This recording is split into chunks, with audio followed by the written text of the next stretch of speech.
Assalamualaikum warahmatullahi wabarakatuh. Ya, teman-teman semua, di video yang ketiga ini kembali kita akan membahas bagaimana sih konservasi atau ya persamaan governance equation dipakai, dan juga nanti kita akan coba mensimulasikan dengan CFD ya. Jadi memang sebenarnya persamaan ini tuh jadi pijakan dasar buat menggunakan buat nantinya ke aplikasi yang lebih jauh, yaitu CFD atau Computational Fluid Dynamics. Memang persamaan-persamaan tersebut nanti ya kita bisa belajar bareng. Nah, di sini sebenarnya kita membahas sebuah kasus, yaitu aliran pada pipa dua dimensi, atau kalau kita bisa lebih sederhana, sebenarnya aliran di antara dua plat ya, di antara dua plat sebenarnya atas. Jadi sebenarnya ini aliran ya, kalau saya bilang aliran pipa tapi dua dimensi ya, mungkin bisa dibilang kayak gitu. Bagaimana kita mencoba menggunakan persamaan konservasi massa dan konservasi momentum untuk menyelesaikannya? Oke, kita coba ya di persamaan 3.4. Sebenarnya sama. Misalkan ada sebuah ya parallel plate channel, atau di antara dua plat paralel yang tadi gambarnya. Kemudian ada sebuah fluida yang propertinya konstan, kemudian fully developed, laminar flow, dan steady state. Oke. Nah, di sini kita bisa coba ya, kita ke persamaan konservasi massa dulu. Kita tahu bahwa karena di antara aliran di antara dua plat itu sebenarnya mirip sama aliran pipa, di mana hanya, apalagi di fully developed flow ya, di fully developed flow itu hanya ada arah kecepatan di arah x atau u, sehingga di segala titik di fully developed flow itu tidak ada kecepatan di arah y, atau v itu pasti 0. V is zero everywhere, di V itu 0. Nah, karena itu dari persamaan konservasi massa kita coret aja nih dv per dy nya, coret, sehingga jadilah hanya dou per dou x, dan dou per dou x sama dengan 0. Artinya apa? Tidak ada perubahan u di arah x di sepanjang ya aliran itu, gitu ya. Misalnya satu titik tertentu ya, itu tidak ada perubahan terhadap arah x. Nah, oleh karena itu hanya ada perubahan terhadap arah y ya. Baik, kemudian setelah itu kita coba ke persamaan yang di sini. Ya. Itu adalah persamaan momentum, konservasi momentum. Kita tahu bahwa ada konservasi momentum itu ya. Di sini adalah percepatan lokal, kemudian ini adalah advection, ya. Di sini ada pressure gradient, dan di sini diffusion. Nah, kita tahu bahwa percepatan lokalnya 0 karena kan steady state ya. Steady state, full developed flow, steady state. Tidak ada perubahan terhadap waktu, maka du per dt 0. Kemudian du per dou x 0 ya, ini dari persamaan konservasi massa. Kemudian dou per dou y nya 0. Kenapa? Karena v nya 0. Bukan du per dou nya 0, tapi v nya yang 0. Karena di sepanjang titik tidak ada kecepatan ke arah v, atau tidak ada kecepatan komponen vektor kecepatan v. Kemudian di sini pressure gradientnya juga tidak 0 ya. Ini menandakan ada pressure drop. Lalu di sini kita lihat bahwa dou per dou x-nya 0, oleh karena itu coret. Ya. Adapun di sini, ini teman-teman ingat ya, ini viskositas kinematik ya, bukan V. Jadi hati-hati, ini tidak 0. Nah, oleh karena itu jadilah persamaan seperti ini.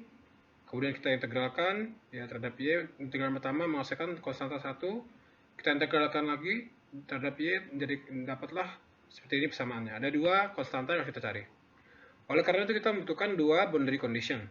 Kita tahu bahwa di dalam ya, setelah kita belajar mekanika fluida ya, tentunya ada dua boundary condition yang kita sudah tahu. Yang pertama, di daerah di dinding ya, itu nilai kecepatan 0. Oleh karena itu Q 90 at y h per 2, atau y saat dia itu sama dengan h per 2 itu ya mungkin jari-jarinya gitu ya, atau di daerah dinding gitu ya. Baik. Di sini sebenarnya no slip atau tidak ada kecepatan. Adapun boundary condition kedua yaitu adalah kita tahu bahwa di daerah tengah itu tidak ada ketegangan geser karena dia simetris, dan oleh karena itu dou u per dou y sama dengan apa? 0. 0. At y sama 0, atau di dalam center of pipe, di titik tengah pipa. Simetri. Oleh karena itu kita bisa mendapatkan menggunakan dua boundary condition ini untuk mendapatkan nilai C1 dan C2. Di sini kita bisa tahu bahwa saat ketika DO per Y itu 0, maka Y-nya 0. Ketika pada titik Y sama dengan 0, maka DO per Y 0. Dan karena itu kita bisa tahu bahwa di sini ya, ini untuk kasus yang ini dulu. U sama dengan 0 saat Y H per 2.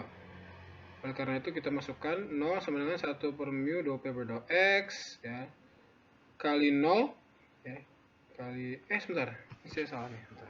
Baik sebentar dulu, coba kita telat bentar ya, maaf teman-teman semua, salah. Jadi gini, kita untuk mencari nilai C1 kita pakai persamaan ini, kemudian misalkan kita masukkan pada kondisi DU per Y sama dengan 0, maka di sini sama dengan 0, kemudian pada saat Y sama dengan 0.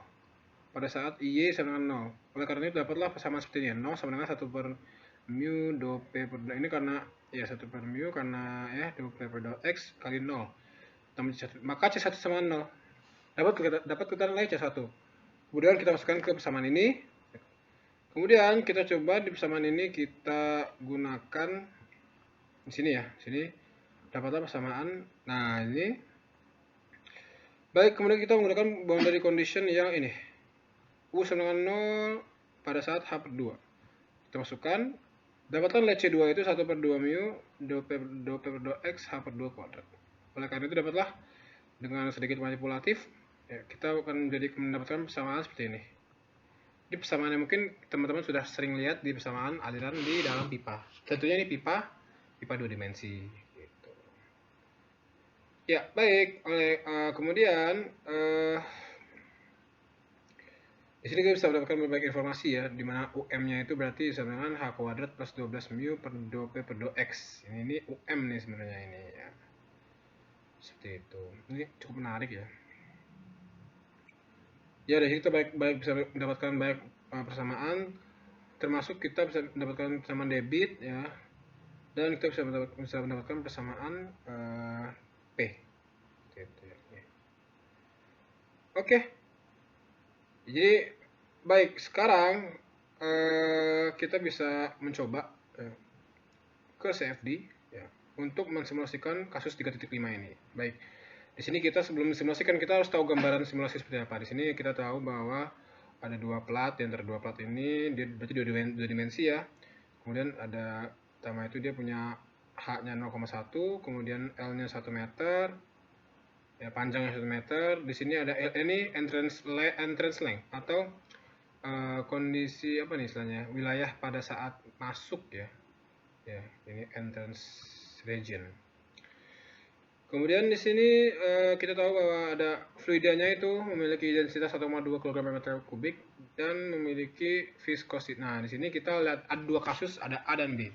Mari kita kerjakan kasus A terlebih dahulu. Di sini kita mulai ke CFD. Ya, kemudian kita masukkan misalkan latihan kelas CFD, kita create case. Nah, di sini kita bisa lihat kan geometrinya itu kita langsung ke base mesh aja, karena di situ kan kita bisa langsung men-setting ya. Di dalam base mesh itu ada dua wall di atas dan di bawah, maka kita langsung aja kita ke base mesh ya.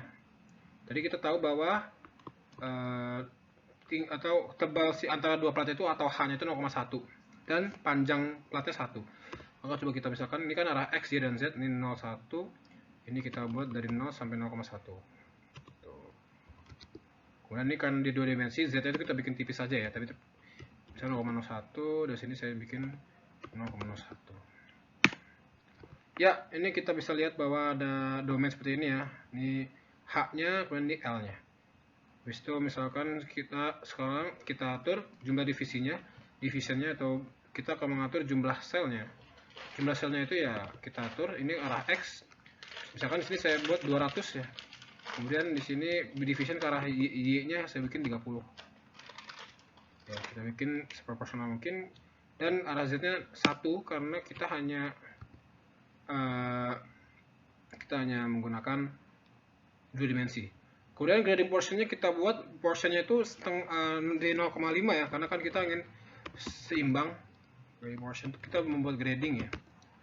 Kita akan merapatkan meshnya di grade ke atas atau ke bawah, karena ini kan kita ingin melihat simulasi setting itu di atas dan di bawah ya. Ini apa namanya, dimana ada interaksi antara fluida dengan dindingnya. Jadi kita merapatkan mesh ke arah atas dan ke arah bawah. Oleh karena itu misalkan di sini saya buat gradingnya di sini, coba kita 10. Oh iya benar. Misalkan di sini sini 10, sini 0,1. Nah di sini kita buat sini misalkan ini 5 aja deh, 5 0,2. Di sini 10 0,1. Nah sip, jadi dia rapat ke atas dan bawah, rapat ke kiri kanan, dia biar seimbang. Kemudian kita setting ya, X-min itu di sebelah sini ya. Ini adalah inlet, kan kita ingin simulasikan bahwa ada aliran dari kiri sini fix X-min ke kanan ya, jadi berarti keluar ke phase lewat bidang X plus. Jadi sini adalah inlet, kemudian di X plusnya di outlet ya. Nah Y plus, Y min mana Y min? Y min kan di bawah ya, tuh kalau kita dekatkan kursor kelihatan ya. Ini berarti wall, karena kan atas dan bawah wall. Ini juga wall. Nah terus di Z itu kita bikin empty aja karena kan ini simulasi 2 dimensi. Kita bikin empty, kemudian say, kemudian kita coba generate mesh dulu. Nah kita ambil titik acuan di dalam meshnya, harus di dalam mesh. Misalkan saya ingin x 0,5, di sini 0,05. Nah dia tengah-tengah ya, pas ya, di dalam kan. Cakep, sip, kita generate mesh. Bismillah. Oke, sudah jadi ya, alhamdulillah. Baik, kemudian coba kita cek meshnya oke, ya kayaknya oke deh. Nah oke, kemudian kita ke simulasi model. Nah, jadi kita akan mensimulasikan steady state, incompressible, laminar, dan tentu saja laminar, subsonic, ya energi. Nah ini kita apply ya, apply model, kemudian fluid properties. Ingat ya tadi density-nya berapa? 1,2. Nah di sini kita kan ingin mengerjakan kasus A. Kasus A itu fix inlet velocity 0,01 meter per second ya secara uniform. Kemudian dynamic viscositasnya 4 kali 10 mm. Ini ada dua ya. Di kasus A itu ada dua kasus sebenarnya. Di dalam poin A itu ada dua kasus.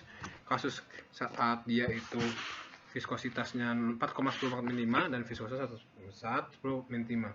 Fluida apaan kayak gitu ya, nggak tahu. Ini soalnya aja kayak gitu ya. Ini kita ubah jadi 4 kali 10 mm. 4 min 5. Kemudian boundary condition, di sini kita setting ya. Misalkan inlet di sini inlet kita ubah jadi velocity inlet. Kemudian di sini kita ubah tadi berapa? 0,01 ya. Kita lihat yuk. 0,01. Nah, terus itu di outlet kita ubah aja jadi outflow. Nah, outflow udah, kemudian habis outflow udah, wallnya nggak ada yang ubah. Kemudian kita lanjut ke self dissolve. Kita langsung ke run solver. Sini coba kita iterasinya, karena steady state kita samakan ya interval. Nah, ini start time, nomor iterasi dengan intervalnya kita sama-sama 1000. Coba run solver.